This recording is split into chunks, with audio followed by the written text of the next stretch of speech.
Bucks or the Celtics? I think the Bucks actually win the game, and I think even without Brogdon, you know, I would be a shame if Brogdon didn't get to play in this series. But I think even without him, they showed what they can do. I know they were at home, but when the Greek Freak is on his game, because you can talk about the supporting cast, but it's really when he's on his game and guys are getting the ball in rhythm, in shooting position, that's when everyone's hitting shots. And everywhere you look, there's someone who can hit shots. I do think without Brogdon, once again, as it was in games 1 and 2, Stephen A., the key player is actually Eric Bledsoe. Game 1, he absolutely cost them the game with really bad decision-making. Early in the third quarter, the Celtics jumped ahead and never looked back. It was just one mental error after another for Bledsoe. He made up for it in Game 2. And Stephen A., the floor is yours. I just want to say one more thing. You get the sense when, like, Tatum's like, and everyone's like, this is just a game, what Ainge went through. The Ainge is sitting there going, forget about my heart attack. Tatum better score some points. That's the feeling I get, the kind of guy Danny Ainge is. He wants Tatum to worry about scoring points. But I think the Bucks take this game. Well, I don't blame you for feeling that way, and I guess the reason I'm going to pick the Boston Celtics to win this game is because I think this is their last hope. I mean, the way they looked again in Game 1, you think they could win the series. The way they looked in Game 2, you're like, this is the haphazard roller coaster of a team that they've been throughout the season, which is why so many people lost faith in them. And I think Game 3 in Boston is going to be incredibly telling.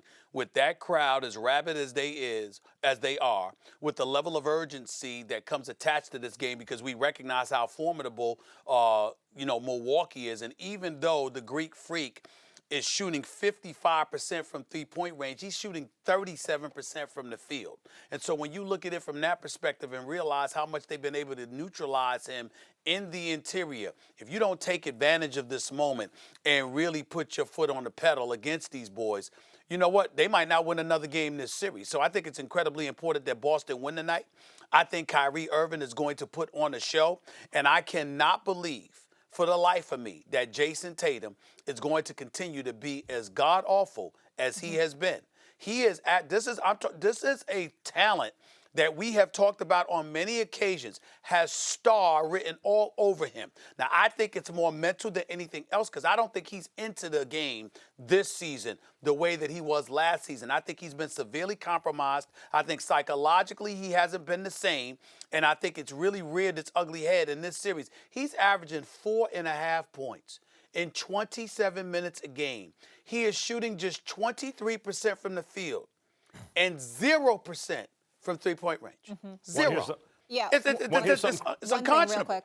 I was just going to say Kyrie, Tatum, and Hayward all scored single digits. That's not going to happen again. You want to hear something crazy?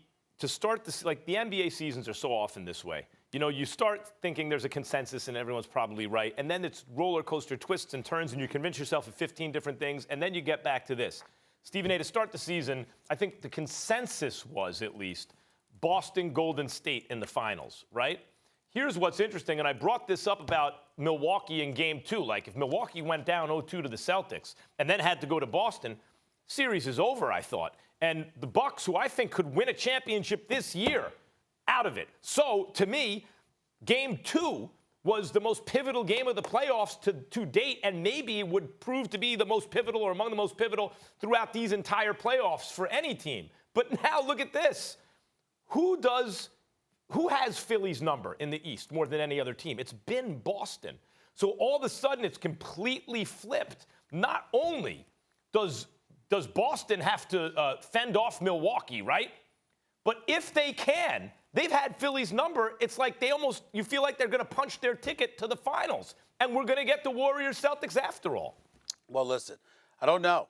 I mean, the fact is that, again, Kyrie's got to play big tonight. But Jason Tatum, he's only attempted three-point shots. He's missed all 3 of them.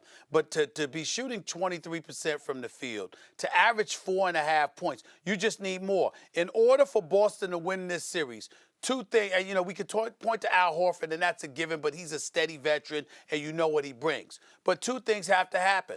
Kyrie has to explode. He has to be a superstar the rest of this series. He has to be a superstar. And the other thing is, you got to get some level of production from both Jaylen Brown and Jason Tatum. They have to give you all they've got for Boston to have a chance. Because I think this is a tougher matchup for Boston than anything anybody else presents because of their size in Milwaukee, their defense, and their perimeter shooting. Yeah, the thing about Boston is, and we've been talking about it, when Kyrie is at his best, when their best player is at his best, the rest of the team isn't necessarily. But some of the other stars, that is the case. When they're at their best, the team also functions better, like the Greek Freak, like Antetokounmpo in Milwaukee. That's not the case with Boston. It's not just like, boy, Kyrie better ball out. It's Kyrie better ball out, and they need contributions from other guys, and those two things don't always coincide.